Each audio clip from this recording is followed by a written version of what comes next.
Okay, we are live on YouTube.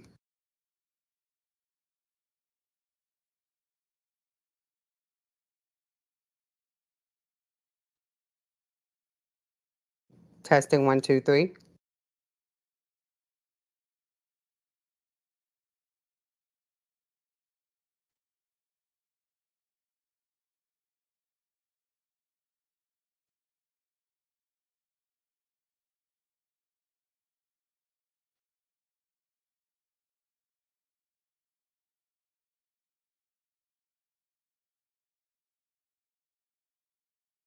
Good morning, Dr. J.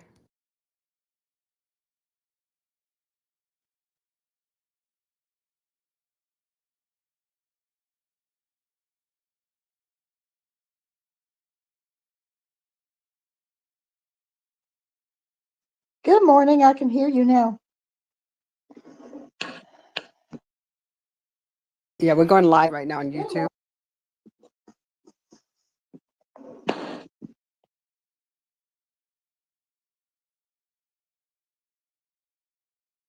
I was testing everything out over there. I want to make sure we go live and it sounds perfect. And let me go ahead and start the Headliner app also.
Good morning. I'm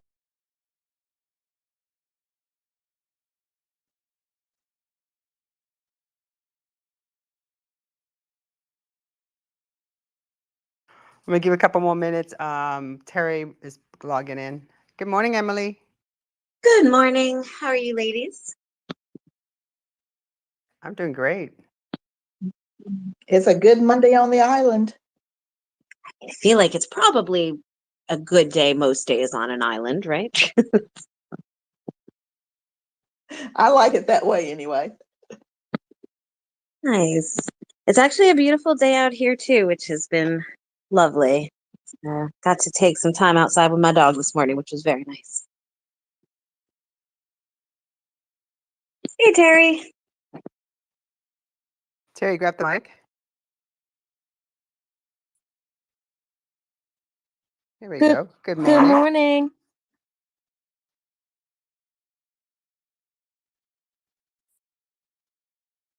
My children are misbehaving this morning. Okay, everybody, I'm going to go ahead and start. Again, welcome to our Monday morning, Empower Yourself Monday, where we feature a communicator that is a trailblazer that we want to talk about her and find out more information about her. So this week, our communicator of the week is Dr. J. Author. She's been on our space before a couple of times already. She's a space host. She's one of the original space hosts, as I always say. And so before we start, I'm just going to go ahead and give the mic to Terry, who is our VP. She'll be giving us our Monday morning breathing exercise and mindfulness that we're going to go with. Terry, the mic is yours. Good morning. Thank you, Tonya. Welcome, everybody. I hear a little background music. Is that supposed to be there, Tonya? I don't hear any music. Why do I hear music? It doesn't matter. It's fine. If y'all don't hear it, that's fine. Okay.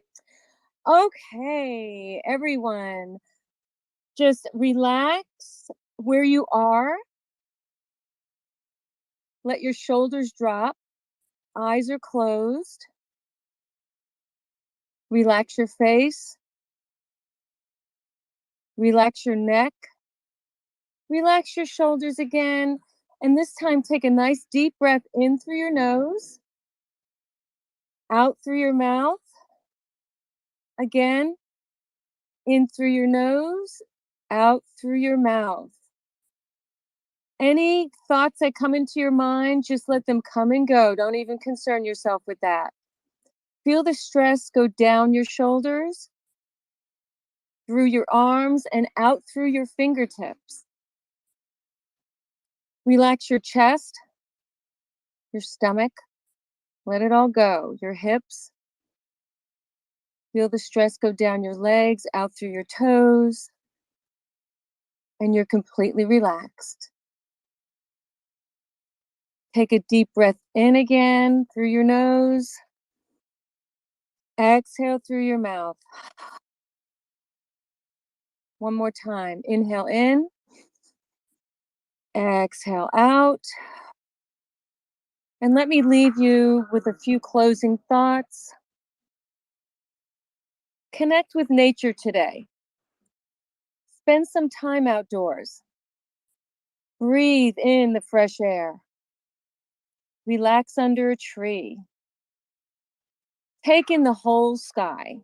Just look up at the sky and just stare for a couple of seconds, and just another deep breath in, and notice that nature isn't judging you. Namaste. May the divine in me honor the divine in you. Thank you.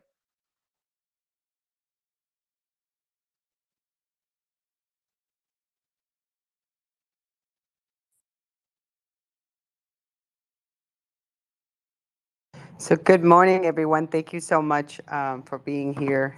And Terry, this sounds perfect. Thank you. So before we start, I'm gonna let you guys know I'm trying to work with around an Android phone, and I'm not used to it.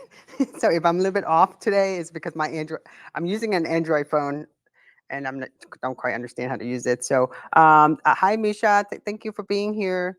So everyone, welcome, and I want to go ahead and welcome my good friend Dr. J. Author, who hosts incredible spaces. I feel like like when I think about her and her spaces, how much passion is going on in there. And when I say passion, the way she talks, the way she hosts her spaces, and she empowers her guests and her listeners to be part of the story or share their story. So this morning, I want to go ahead and bring on our communicator of the week, Dr. J. Author. Hey, Dr. J.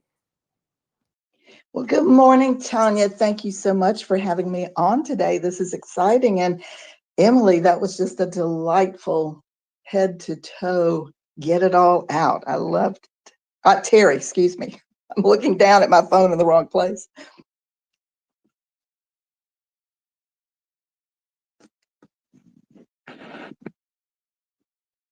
Terry, I agree. It was beautiful today, Terry.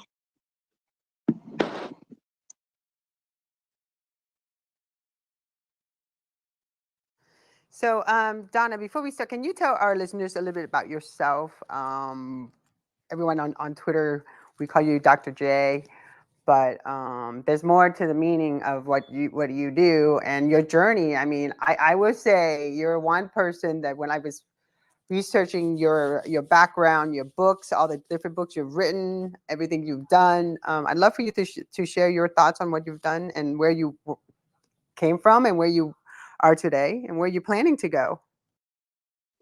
Well, thanks, Tonya. It's one of my favorite things to talk about because I looked up my timing will be in March, 46 years in the field of sexuality. And when I think about all the things that I've done, and I think about the theme of what you're about, communication, I think I have been one of those people who has attempted to take sexuality and put it in a place where we can communicate all the time in all sorts of different places. I started back in 1976 working for what is known today as one of the largest adult retailers. I took a job typing for Adam and Eve and ended up packing condoms and finding that the owner of the company had written his master's in public health thesis on whether or not people would like sexuality information in the privacy of their home. And from that, I went specifically into 3 degrees. I have an education degree, which is specialized in sexuality.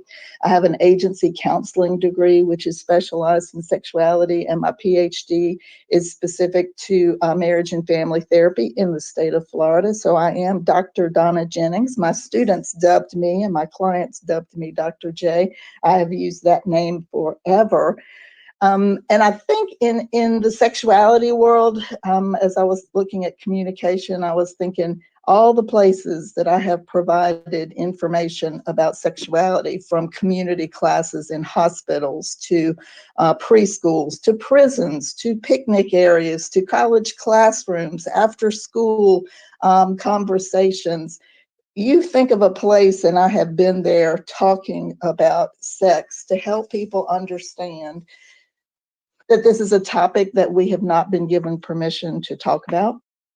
We've not been taught how to communicate about this topic. And if we would like to look at the holistic nature of who we are as people, as women, that we need to understand how to put the oxygen mask on ourselves first and then help others around us. And that's pretty much been what I have done over those 46 years in many different directions. You know, I was thinking about the places that I've had the most fun.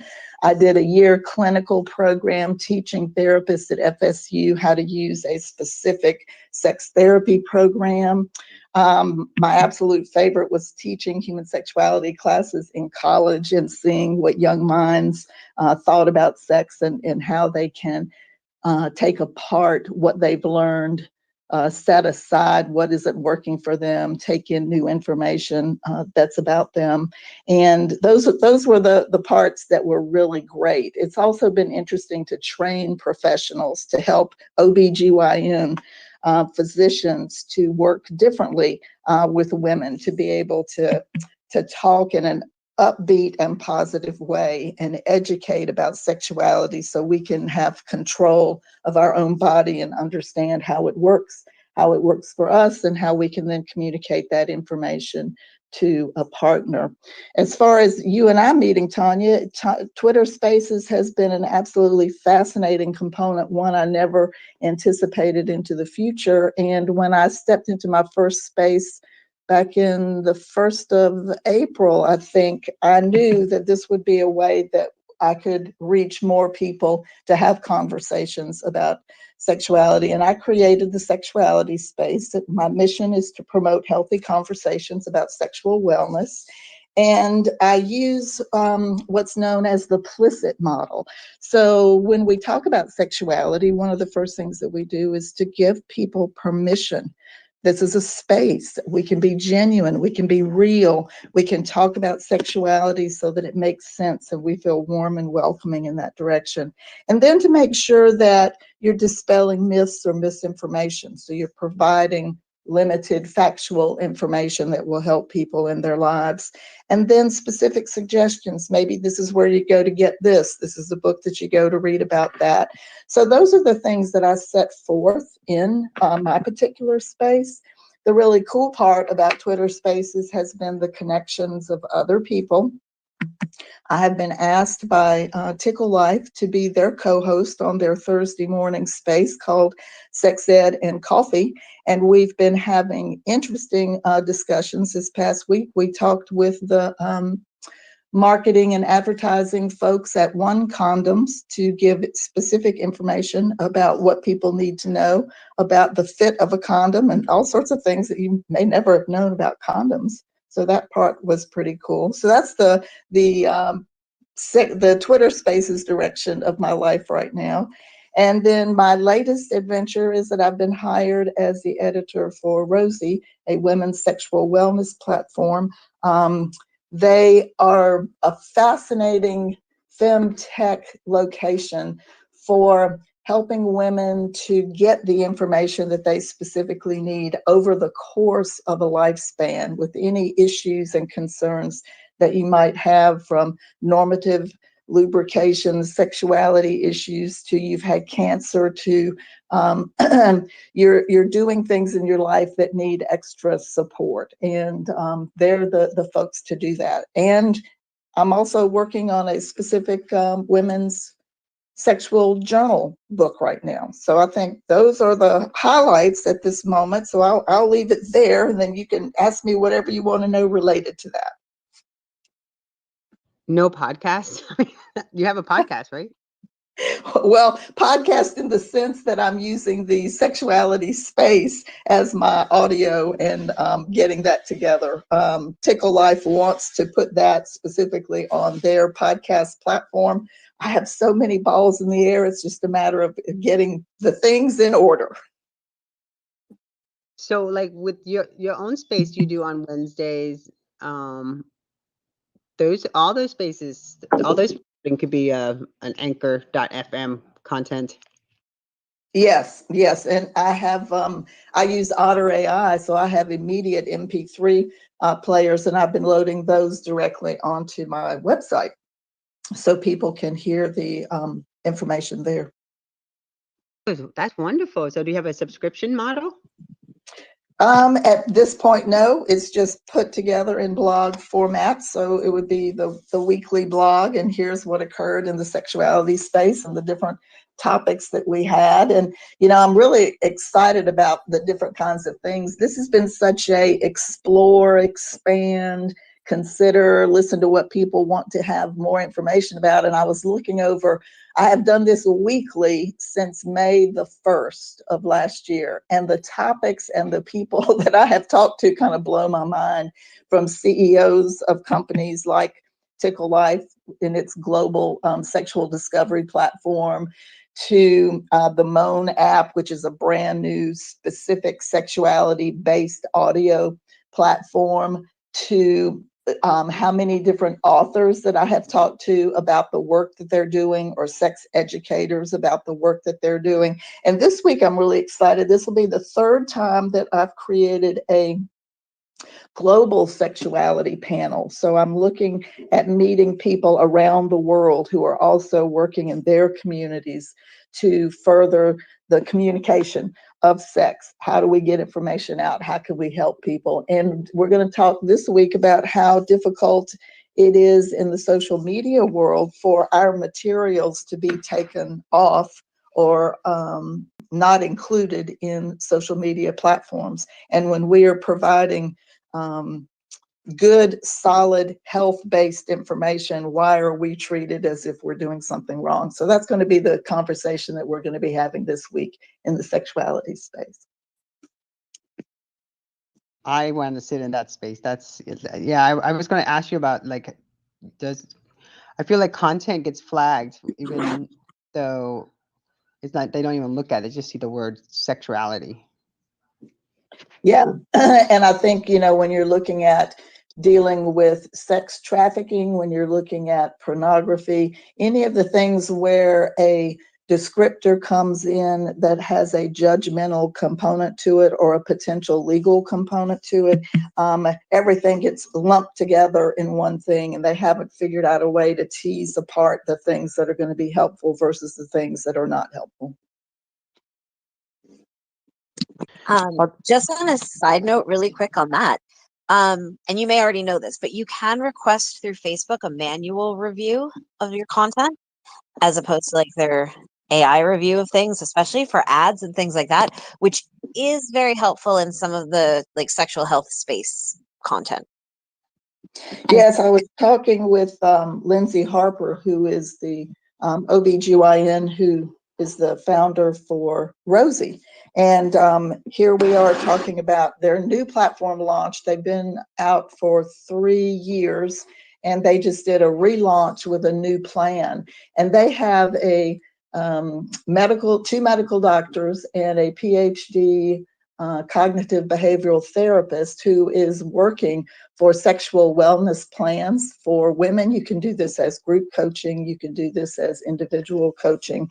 And they put some of the ads on Facebook and got totally yanked off. And she's had to work directly with Facebook in order to change some of that. But that's the case for every single social media direction that there is. If I talk to any femtech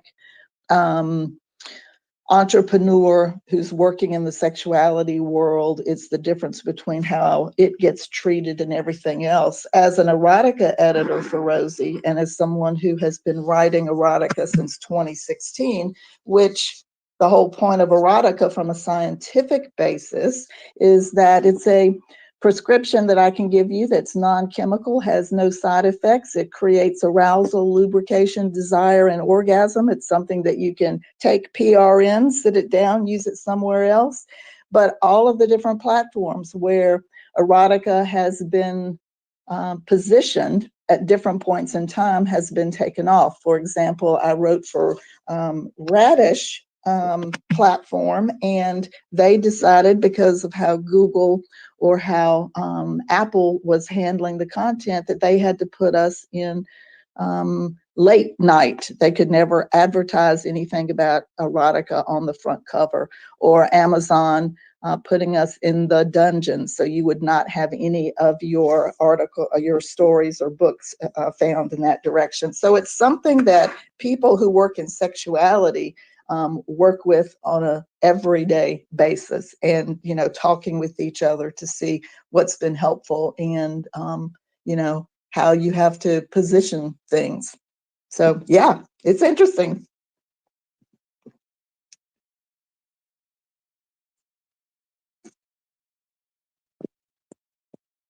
It is it's very interesting, particularly I mean, not to bring this into like patriarchal topics, but we do see a lot of difference between like women's health and sexuality posts and what gets passed, and then men's health posts and sexuality posts and what gets passed through Facebook and Instagram and even on TikTok now. And that's been a really interesting split to see as well. And I'm sure that's something that within femtech you all deal with on a very regular basis as well. And it's something we look at a lot, like on the client side for our marketing pieces. But yeah, it's definitely something they need to be working through on a stronger basis through all those platforms. Well, one of the things last year that Rosie did, they took a position that their marketing campaign was, it's not a niche, bitch. And they're looking at 51% of women is not a niche. It is a component of the population, and sexuality and sexual wellness should be addressed in that direction. And, you made the comment about patriarchy. Well, that still is alive and well, and definitely some of the processes that are going on. I was speaking with a woman this weekend who is using Medicare and was getting a prescription for Premarin, and her partner has a prescription for Viagra, and Medicare will pay for the Viagra, but it will not pay for the Premarin. And so we're talking about sexual wellness in menopause and the kinds of things that make your body work better, whether or not you're using this in a sexual direction or not. The Viagra is clearly a sexual direction. The Premarin deals with the lubrication and the skin and how the body actually feels. So it is very different, and it does kind of sit in that patriarchal direction.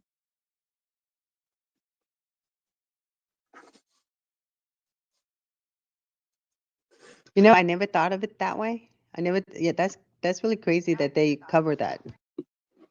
Well, and you think about everything related to birth control. I mean, Viagra has been one of those things that has been covered, but we look at contraception, or we look at taxes for tampons or Kotex, or all of these things that are items for use of women, and they're not addressed in the same way. So a lot of work that I have done historically is to bring the communication of sexuality out in the open, which is one of the reasons that I do my space in the middle of the day, because I have been in restaurants where I was doing business at lunch like everybody else was doing, and I was asked to leave because of the content of the conversation that I was having. And for this specific item, I was having a conversation with Wardell Pomeroy, who was the lead researcher with Dr. Alfred Kinsey back in the 50s, who created the first research on male and female sexual response. And I am being asked at a restaurant to leave because I'm discussing what his presentation is going to be the next day for the conference that we're giving. And so a lot of times it's about standing up in front of people and saying, this is a holistic component of who we are. And if we can work our sexuality in a more positive and open and different way, I think life would be better all the way around. I've always said that I believe personally that if we spent more time discussing pleasure, which we don't do, and if we think about women's bodies, the clitoral body, the clitoris, the only reason that it exists is to provide pleasure. If we talked about pleasure more, I think there would be less violence. And it's an interesting component to consider in the world. And, you know, the differences of how bodies are constructed. It's easier to talk about men's bodies being more external. They handle their genitalia, and women's are more tucked away on the inside. So it automatically gives it this different location, and maybe we shouldn't talk about it or understand how it works or have it named. And that's part of the process, is helping people know the body parts. What are their names? What can we learn from them, and how does all of this work? Because we all want relationships. We want a relationship with ourselves. The book that I'm working on right now with my co-author, Angel Russell, is called Purple Sex and Love, Beyond Your Dreams, a woman's guided journal to explore your sexual self. And we wanted to come up with an idea and use the idea of purple, because purple is about wealth and royalty and power, and it's a rare color in nature, and in some ways it's considered exotic. And even in Eastern medicine, you know, we talk about the crown chakra with consciousness and intelligence, and it suggests a representation of all of our sexual traits. It rises above femininity and masculinity, and it goes on this vast spectrum. And, you know, wouldn't it be cool if we could bring our sexuality into a consciousness that's a purple nature and embraces ourself as that exotic and unique, one-of-a-kind thing, so we can have this new mindset and this new lens that we can look at sexuality.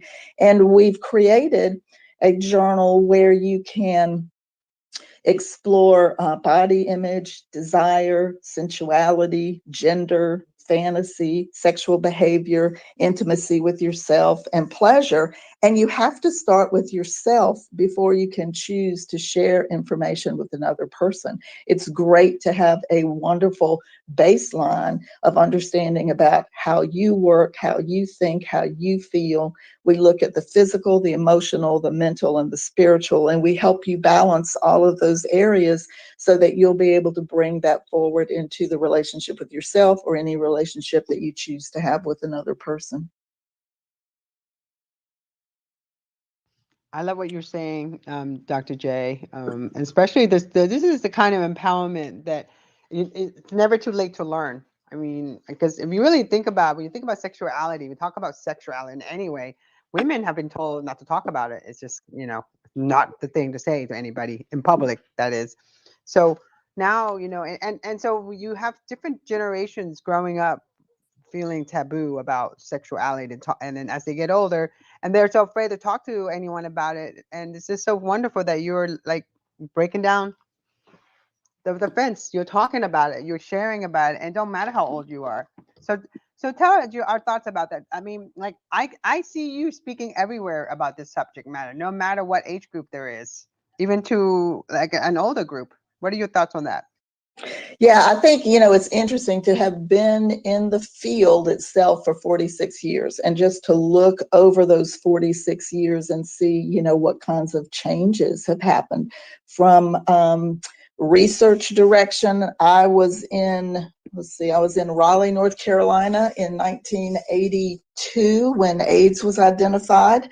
I worked with Burroughs Wellcome in Raleigh when we were dealing with genital herpes, and the acyclovir treatment came out. I mean, it's interesting to mark my life based on the information and events that have occurred. And I think the interesting thing has been, I had a college textbook in 2007 and then a different college textbook in 2010, and to look at the difference for gender identity and everything talking about same sex for marriage and that sort of thing. So here was one window of time where things moved quickly.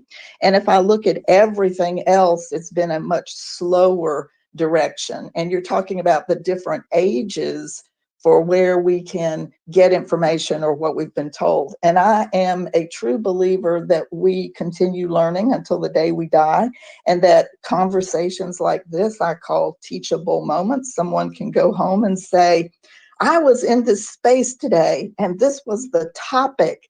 This is the idea that it sparked in my head. I want to talk about it. So part of this is creating the space where you can now take it and introduce the conversation to someone else.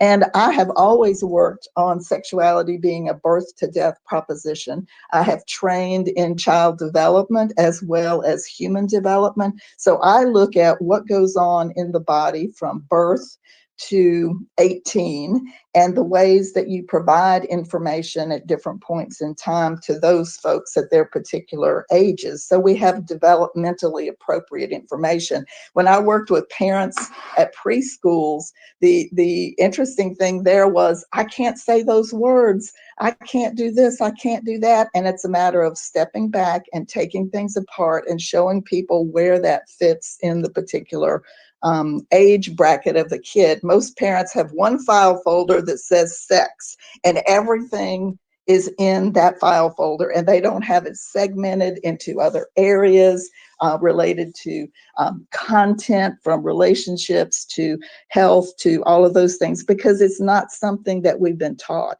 And so a lot of people just put it together based on what they've learned, what they've seen around them, but they've never seen it as an item that is taught or provides specific information that would help them learn and grow and have a richer life and be able to share that with a partner. And even in the age bracket of menopause, we have learned so much about what bioidentical hormones can provide in that direction. And people of that generation, if you're looking at where they grew up and the idea of pregnancy and STIs, a condom at that point in time was focused mainly on don't get pregnant. And so we saw a lot of change in sexual behavior where you have more sexual infections because people aren't using a condom. They haven't equated the idea in that age bracket that you need to use the condom to protect yourself from getting sexually transmitted infections. So it's a whole range of understanding where a single person is based in their life, taking into account their culture they grew up in, the school systems that they were in, the family and religious connotations that implored them to behave in a particular way. Most people never stop and take apart how they create their ideas about sexuality. And that's what I've spent my entire life doing, is creating spaces for people to get new ideas, new ways to think about things, and to own sexuality as a equal part of who you are as a person. And, you know, when I do sex therapy work, or even when I talk with authors about writing, and that's another thing that I'm doing in the editing process, is so many people write like they've learned, not creating how the character is put together. But it's important that we understand that sexuality isn't the thing that sits on a shelf and that you bring it down for your birthday or your anniversary or all of these things. We move every day. We empower ourselves every day with how we feel about sexuality. And it's noting it. I've been doing a challenge this month. It's just kind of been looking at physical, emotional, mental, and spiritual once a day on my Twitter feed, for people just to have a moment to pause and read that concept, that idea, and see where does that fit for them. Because we don't ever give people permission just to have a space to think about sex, to consider what does it mean for you, what directions might I like to take, any of that sort of thing. So that's kind of how I look at that, Tonya, across the board. It's a lifespan, understanding all the different components at the different ages and what goes on in the physical, emotional, mental, and spiritual world that causes us to behave the way we do today. Wow, that's wonderful. Oh my God, I can't like the way you went down the history of your journey has been like incredible. I mean, like just hearing that the timeline was incredible. I know, and you know, I should just do a timeline that relates specifically to where I was when events occurred related Yeah, to you need an sexuality. infograph. An Yeah, infograph. that's exactly what I need. I need an infograph in that direction. And then, you know, there's also the lines about the personal stuff, you know, where you are in your personal life with that. Because as a kid, and I've told this story before, I don't know if you've heard it. As a kid, I had a bicycle accident and I ran into the brick barbecue pit in our yard, and the end of the seat rammed in between my legs. And I had no words to explain specifically where I was hurting. It was this odd numbing. I didn't even know. I mean, we're talking young kid in the process. Tears were coming out of my face. And I'm going, I don't know how to tell you what is wrong with me in this moment. And I think some of those things you carry forward with you as an impetus to help people have words at a place when they need to have them. And when I think about, you know, how people learn about tampons, why are we giggling? Why is this direction? Why do we segregate boys and girls? I would like to have some empathy in the process for them to understand this is what goes on, and it's not a mystery. If we spend more time talking about the things that are going on, that normalizes the process of growth and development, and it helps all of us have an appreciation for the differences and the changes, you know, that have gone on. I was one of those people who, because I had a pregnancy late in life, if we look at the sexuality part of, are you able to get pregnant? Are you able to carry a pregnancy? Where are the hormones that help you in that process? I had 2 miscarriages, and I had to go back to, I was in Florida at the time, but I had to go back to Chapel Hill to all the doctors that I worked with there in order to determine who I needed to work with in Florida at the time to assist me for into the future. If I had a pregnancy, you know, what might I need to do about that? And I had my baby at age 36, and within 18 months went into menopause. So if you look at a stage of life development, to see yourself as a new mom with a baby, and then to have all of these other things happening for you, and I lost all hormones in my body. And the effect of that was I had no brain function. I couldn't remember that I was doing anything. I nearly burned our kitchen down in the process because I was trying to make spaghetti and forgot that I was even doing anything related to cooking. And so there are individual things that happen to people that they don't know what to do with it. They don't know who to contact. They don't know who's going to be a supportive and helpful person in the process. And I've utilized all of these things throughout my life to allow me to use those as teaching moments and help people get to where they need to be and who they need to be talking to, that will support and provide empathy to them in what they're dealing with. That's the key word right there, empathy. I feel like, and I love this conversation, by the way. Because I feel like we don't talk much about children. Don't not talk about. I think they're taught sympathy, but I don't think they talk much about empathy. Yeah, and you know, we spend so much time talking about differences of people versus talking about similarities of people. And if we can understand that empathy is such a, you know, walk a mile in somebody else's shoes, experience what's going on for them. If we can always just hit the pause button when we're listening to someone else talk about what's happening in their life and what makes it difficult, and how we can be helpful and supportive to them. And sometimes I've seen that it's a matter of somebody wants to jump in and say, do this, do this, do this. And sometimes that is not the place that is helpful.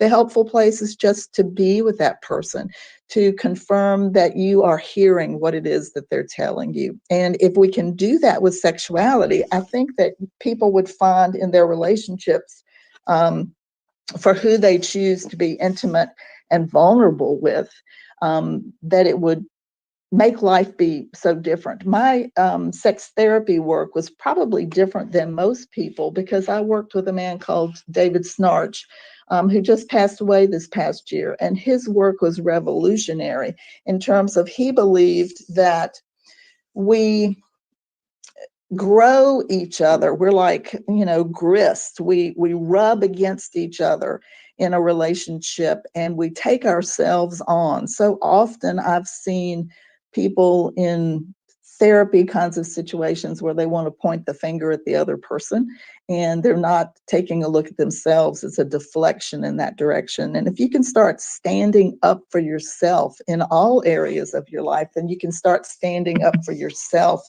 in your sexuality world as well.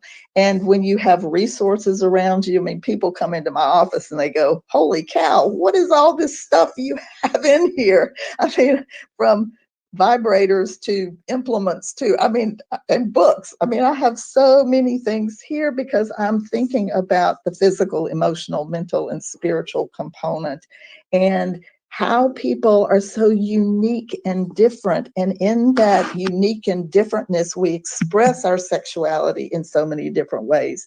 And that also includes relationship. We may not be a monogamous bunch. There may be someone who is into non-monogamy for a lot of different reasons. Maybe they see that as it's congruent in their natural authentic self, and maybe they don't want to put all their eggs in one basket and have someone think you're the only person who can meet all of these needs for me. And you know, we have science research that backs those things. And that's one of the things that probably puts me in a little different position than most people, is that I always go back to the science part. And I want to see how science brings forward information that we can then base the facts on. Now, one of the things that we have to be careful about in this process, and that's been very difficult, where we talked earlier about the patriarchy, how do you do research? If I look at what I've done, or if I think about even doing my Ph.D. work, you know, you have your human subjects design that you have to submit. This is who's going to be here, and these are the things that I'm going to ask, or the things that I'm going to do. And an institution can say, no, that's not okay. We don't want to have that. So where do you get money that's going to fund you to do the research, that's going to give you the facts that are going to be helpful to the people? And so again, it's, you know, all of this ties together in a very interesting package, which is why, Tonya, like you said, you see me everywhere having conversations. You never know where something is going to stick. And so even in teaching, I would talk about all sorts of different things, and students would come up and say, wow, I can't believe you just said that. It clicked in this way. You never know what piece of information is going to hit someone and how it's going to help them. But the other thing, too, is that all of us have experiences that that we might like to share with other people and don't know how to go about doing that because no one has explained a good way to have those conversations. You know, especially if you're in relationship and you might want something different in a sexual outlet than your partner does. How do you bring those things up? That's the communication part. But you have to know who you are first, to say, I think I want to have this conversation, or maybe you've investigated enough in yourself and you go, okay, I've thought about this and now I think this is where I want to go. All of these things come into play. So it's always about communication, and it's always about clarifying for yourself where you are, unpacking your history, taking things apart, learning more, and feeling, for me, excited about the fact that sexuality changes. It changes over life. We know that aging is a component. Sex today isn't going to be what sex was yesterday, but every sexual event that we have has the capability of being bigger, better, more interesting than the one before if we take information from it, learn and grow. But also understand that our bodies are not going to function and work the same way because of aging. And how do we accommodate, and how do we do that? I don't know if any of you know T. Barry Brazelton, who is a Boston pediatrician, and he did the touch points component. So a parent would take a child in for their checkup, and we know that we have specific times that you take children in, and the pediatrician will say, from today until the next checkup, these are the things that you can expect to see: growth and development, mental, speaking, physical, all of these things. This occurs, but we don't do that in the same sexual world. The information is available, and I think that information would be wonderfully helpful for men and women alike, for empowerment, for clarification, and for communication.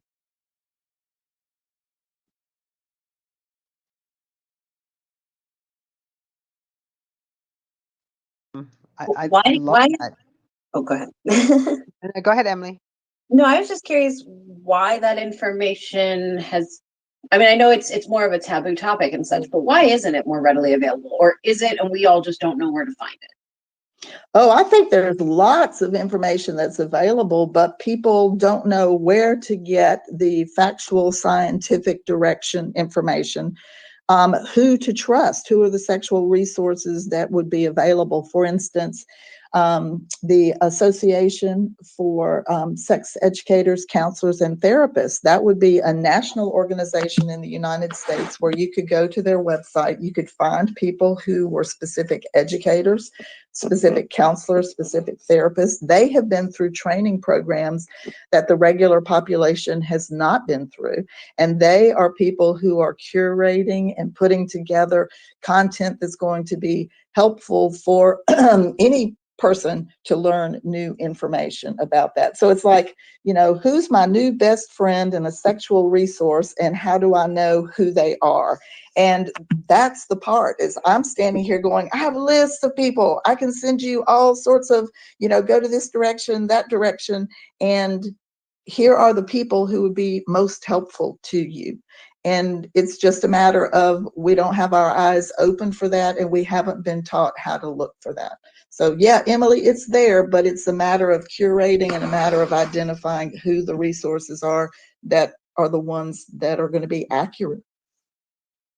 Yeah, I mean, I'm in my 40s, and all of my friends right now have, all they're talking about is, okay, menopause is coming, or menopause has started for certain friends. And definitely everyone's talking on our end about how that affects sexuality and steps they can take to help that. And yet I do feel like it's such an overwhelming amount of information, and you don't know what you can trust and what you can't. And so conversations like these and having access to a resource where we know that it's a trusted resource is huge, because going onto Google is like mental health wise, it's dangerous, and health wise, it's dangerous. There's just too much information and not all of it's correct. So yeah, and that's why I like, when you look at somebody like Rosie, this is an OBGYN who's putting together all of these different things. And that would be a great place to start in terms of content, because their new project that they're doing is looking at what you need individually and then creating a wellness plan that's going to give you specific information about the concerns that you're having. And they have all sorts of networks across the nation for physicians that they are working with that are going to be upbeat and positive and more directly aligned with how to present sexuality in a positive way, and to show you these are the changes, just like T. Berry, Brazelton, and Pediatrician, these are the changes that you can expect. Here's what research has shown us in this direction, and what are the things that might work best with your body. Now, I can tell you from an interesting direction, for a period of time, everybody was looking at the Premarin and some of those things based in horse urine as the ingredient for the working with menopause.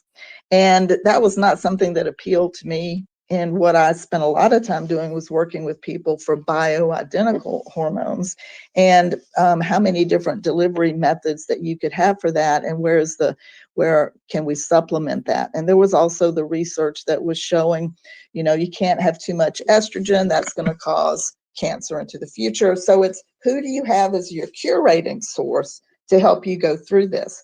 One of the things that I found interesting is helping people come up with a list to interview their physicians, because part of the time in looking at doctors, they've had minimal to no training in sexuality. And if they have, it's been about male sexuality, not female sexuality. And if I look at just, as I said, 46 years worth of this, when I started training physicians back in the 80s, they were getting about 10 hours of specific sex education. And I talked to Dr. Harper, and she said they get 1 hour right now.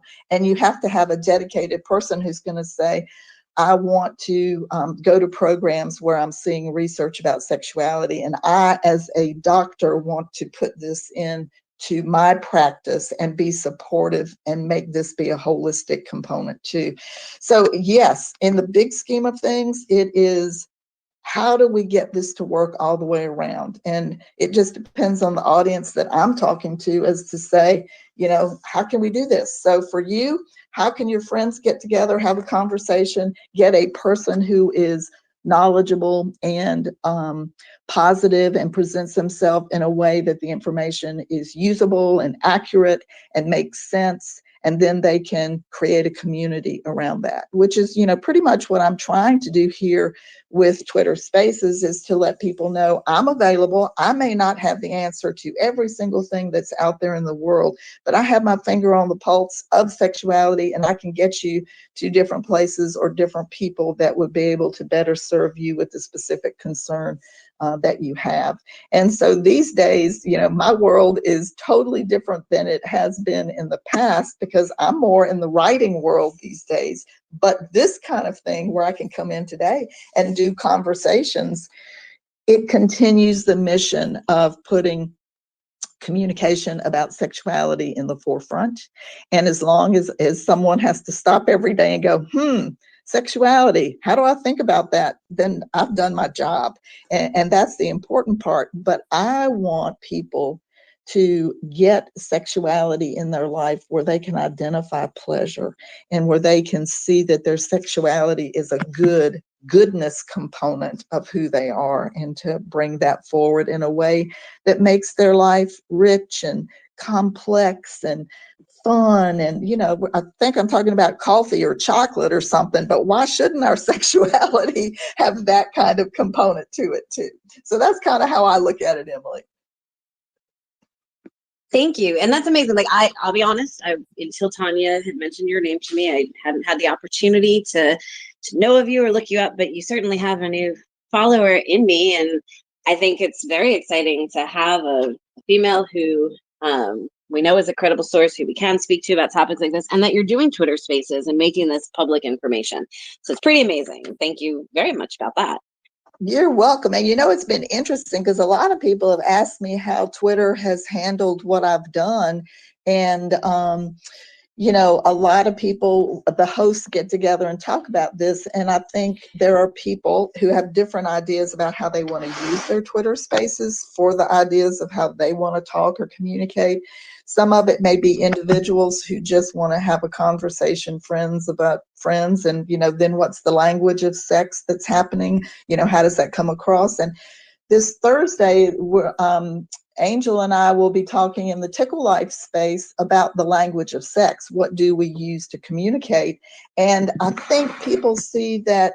I did a pitch the other day for this, and I talked about who I was, and the person said, well, that's kind of boring. And this other person was flashing the button, and they said, okay, go ahead. What do you want to say? And they said, she's not boring. You have to understand the majority of the population needs to hear a voice that is calm, but excited, but factual and scientific, and that they have some place that they can go to in that direction, and not someone who's using all slang language to talk about this. We can be real and genuine and authentic and bring forward information and do it in a way that people can then take it into their home and take it apart and use it in a way that makes sense for them.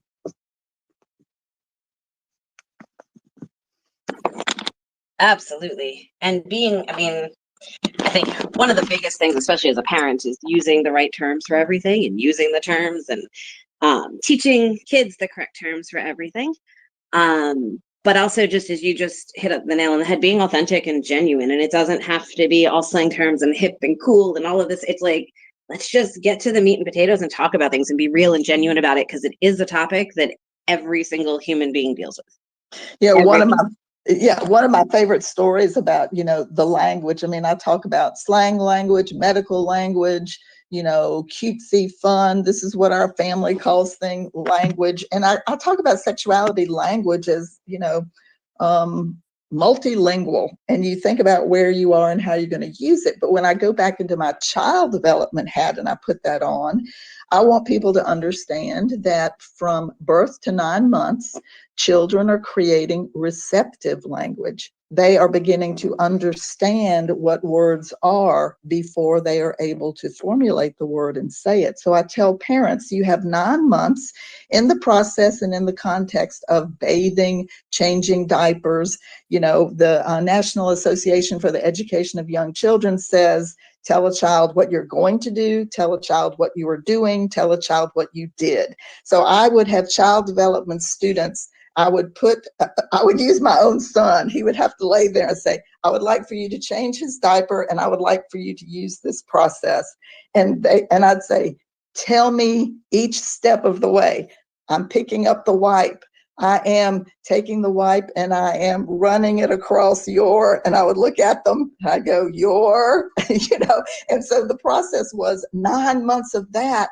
You're going to be so used to saying all the words, and then a child grows up with no shame about what those words have to do with. And if we could stop at each developmental point for parents get the opportunity to stop and unpack what might be sticking them in the moment that's causing them not to want to say this or do this, but take the anxiety out of themselves and not put it into the child. So there are so many wonderful things that can be done in a very easy educational direction. But as we've talked about, how do you know where those are? Who can you find what's doing them? And who even knows that this is a process? That's been my mission.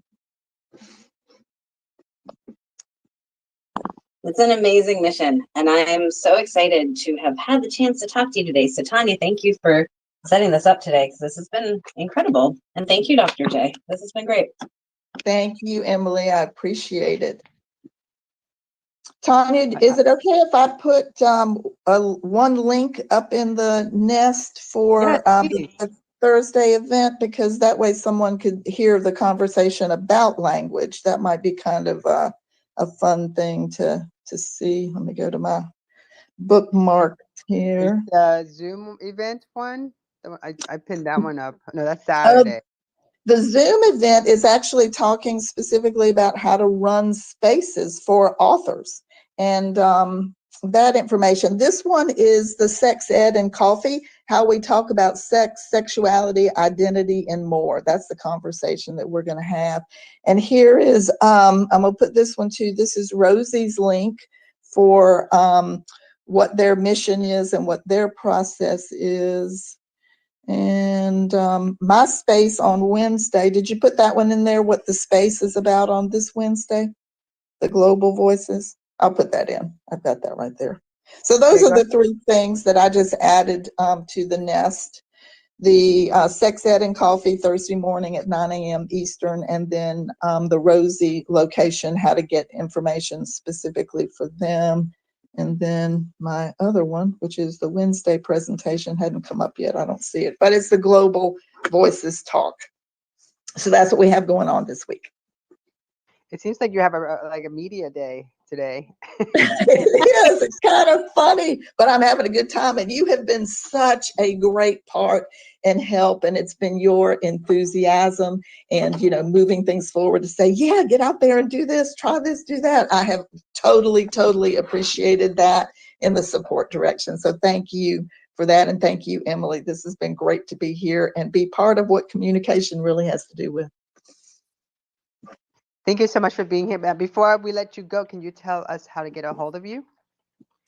How to get a hold of me? Well, if you are on Twitter here and you go to my bio, it has quick links. And my quick links tell you every single place I live in the world, and you can get me there. My DMs are open.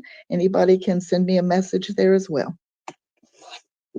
We're actually streaming on YouTube also. So what's your website? Oh, Dr. We're on Facebook and everything. Yeah, drjauthor.com. drjauthor.com. That's my website. Well, thank you so much for being part of our episode 7 of Empower Yourself Monday. I appreciate you for being here. And Emily, this was a lot of fun, wasn't it? This really was. This was a great talk, and especially it's revitalizing on a Monday morning because I was kind of asleep logging on this morning, and I'm now wide awake, and this has been really great. Well, Emily, be sure to go to my challenge for today and just take a look at it and pause in that moment with your hand over your heart and consider what it says. I certainly will. I'm going to go check that out. Okay, everybody, have a great day, and thank you so much. We'll have the we'll have the whole content on our website. It is right now the feature image is today's post. So if you you can share this out if you know anyone that would enjoy listen to the replay. And again, we appreciate you for being here. We'll be back next Monday at 10 a.m. for our next Empower Yourself Monday. And don't forget to follow us. We're on every social network under @AWCSF. Thank you so much. Thank you, Emily. Thank you, Tonya. Tanya. Thank you, Emily. Bye-bye. Thank you, Dr. J. Bye, Dr. Bye, J. everyone.